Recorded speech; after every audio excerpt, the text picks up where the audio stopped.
अरे भाई, तुम क्यों आ गए इस वीडियो पे? तुमको तो आईआईटी बॉम्बे सीएस जाना है। तुम क्यों देख रहे हो ये video of 5 ways of actually failing your JEE preparation? इस सज्जन को क्या तकलीफ है भाई। बट आई नो कि तुम स्मार्ट हो। आई नो कि तुमको पता है कि अगर तुम वो ना करो जो गलत है तो तुम इवेंचुअली सिर्फ वही कर पाओगे जो सही है, और उसके बाद तुम जो भी एक्शंस लोगे that will take you to IIT Bombay. So इस वीडियो में मैं तुम सबको 5 ऐसी मिस्टेक्स बताने वाला हूं जो तुम कर रहे हो और तुमको ये आज इस वीडियो के बाद बंद करनी है। Point number 1, completing theory more than questions. देखो, एक रूल बना लो कि तुम्हारी पूरी जेईई प्रिपरेशन में तुम्हारा जो टाइम है वो ऑलमोस्ट 50-50 जाना चाहिए। यानी तुम्हारा 50% टाइम थ्योरी में और 50% टाइम क्वेश्चन सॉल्विंग में जाना चाहिए। अगर तुम पूरे दिन बैठ के सिर्फ थ्योरी देख रहे हो और तुम किसी चैप्टर के ज्यादा क्वेश्चन सॉल्व नहीं कर रहे हो तो कॉन्ग्रेचुलेशंस, आप step number 1 to fail JEE को कंप्लीट कर चुके हो। तो अब बिना मतलब का रिग्रेट करना छोड़ो, आगे के चैप्टर्स को इसी हिसाब से करो कि तुम 50% टाइम थ्योरी को दो, 50% टाइम क्वेश्चंस को दो। अगर थ्योरी में सारा टाइम जा रहा है तो लेक्चर्स को स्किप करके वन शॉट पे जाओ। जो करना पड़ रहा है करो, बट किसी भी हालत में क्वेश्चन सॉल्विंग को सैक्रिफाइस मत करना। Step number 2, having a weak subject. देखो, अगर तुम इस सिचुएशन में हो जिसमें तुमको लगता है कि शायद मेरी मैथ्स वीक है या मेरी केमिस्ट्री वीक है या मेरी फिजिक्स वीक है, अगर तुम एक सब्जेक्ट को वीक समझते हो, एक सब्जेक्ट को फेवरेट समझते हो, तो तुम्हारी सिचुएशन नॉर्मल है। हर नॉर्मल स्टूडेंट की सिचुएशन यही होती है। बट इस बात को समझो, you are not born weak for anything. शायद अभी as of now on this date तुम्हारा ये सब्जेक्ट वीक हो सकता है, बट ये परमानेंट नहीं है। जब मैंने प्रिपरेशन स्टार्ट की थी, पूरी 11th में नीट में था, मेरी मैथ्स एकदम जीरो थी। 12th में जब मैंने प्रिपरेशन जीरो से स्टार्ट की, मेरे कोचिंग में कोनिक चल रहा था बट मुझे ट्रिग्नोमेट्री तक नहीं आता था। बट स्टिल मैंने अपने आप को बोला आई कैन डू इट। मैंने जीरो से स्टार्ट की मैथ्स एंड इवेंचुअली अपने मैथ्स को स्ट्रॉन्ग किया और फाइनल एग्जाम में मेरे मार्क्स मैथ्स में अपने दोस्तों से ज्यादा आए। ऑल्दो मेरा स्ट्रॉन्गेस्ट फिजिक्स ही था, बट मैंने मैथ्स को week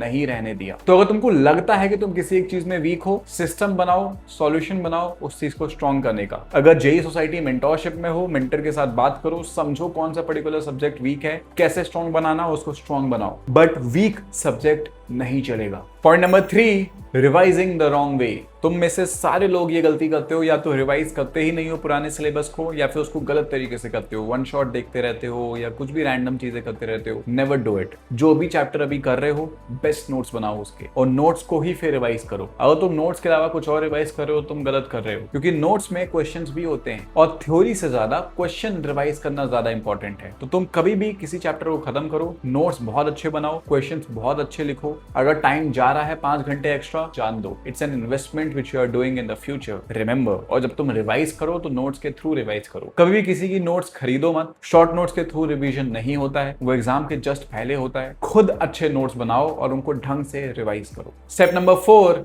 making unrealistic time table. करते हो ना तुम, रात को 12 बजे सोऊंगा, सुबह 6 बजे उठूंगा, 6 बजे से लेकर रात को 12 बजे तक पढ़ाई करूंगा, डेली 12 घंटे पढ़ाई करूंगा, 16 घंटे पढ़ाई करूंगा, सारे लेक्चर्स का बैकलॉग खत्म कर लूंगा। करते हो ना तुम, बहुत गलत है। लोगों की कंसिस्टेंसी खराब इसलिए होती है क्योंकि उनका डे 1 गलत होता है। अपने मेंटर के साथ बात करो, अपना डे 1 फिगर आउट करो, एक सिस्टम फिगर आउट करो जो तुम्हारे लिए बनता है। शायद तुम स्कूल जाते हो, शायद तुम्हारा ऑनलाइन बैच है, ऑफलाइन बैच है, जो भी है, फिगर आउट करो कौन से टाइम पे क्या करोगे, कितने दिन में एक चैप्टर खत्म करोगे, कोचिंग से आगे कैसे चलोगे, ये पूरा सिस्टम फिगर आउट करो। एक ऐसी टाइम टेबल बनाओ जो एक्चुअली तुम्हारे लिए वर्क करती है। अपने से ओवर एक्सपेक्टेशन रखना छोड़ो, एक रियलिस्टिक पाथवे बनाओ ताकि सिलेबस जल्दी कंप्लीट हो, बैकलॉग बने ना, और कंसिस्टेंटली उस रूटीन को फॉलो कर पाओ। And step number 5, watching a lot of strategies. देखो, इस बात को समझो, हर इंसान की एक अलग स्ट्रैटेजी होती है। तुम YouTube पे जितनी स्ट्रैटेजी देखते हो ना, वो मैक्सिमम गलत है। क्यों? क्योंकि वो तुम्हारे लिए रिलेवेंट नहीं है। अगर तुम बहुत सारी स्ट्रैटेजीज देखते हो तो रिलेवेंट जो बीच में मिली थी वो भी चली जाती है। तो बिना मतलब का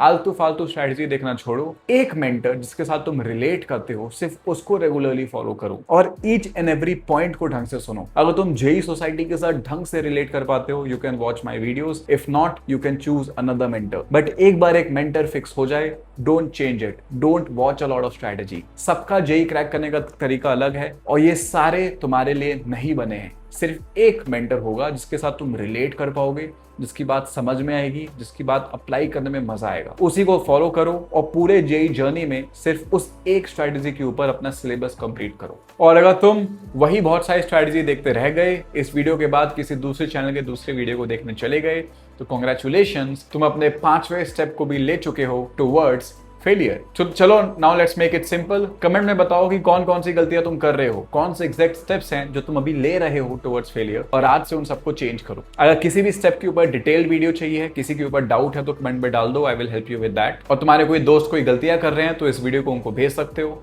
आई एम श्योर उनकी हेल्प होगी। और एक बोनस एडवाइस जिसको अगर तुम फॉलो करते हो तो शायद तुमको कभी कोई नहीं हरा पाएगा। And that one advice is this one thing कि जब भी सुबह उठो ना, close your eyes and say this to yourself with all the heart, do it right now. Close your eyes and say this to yourself with all the heart that I am the best.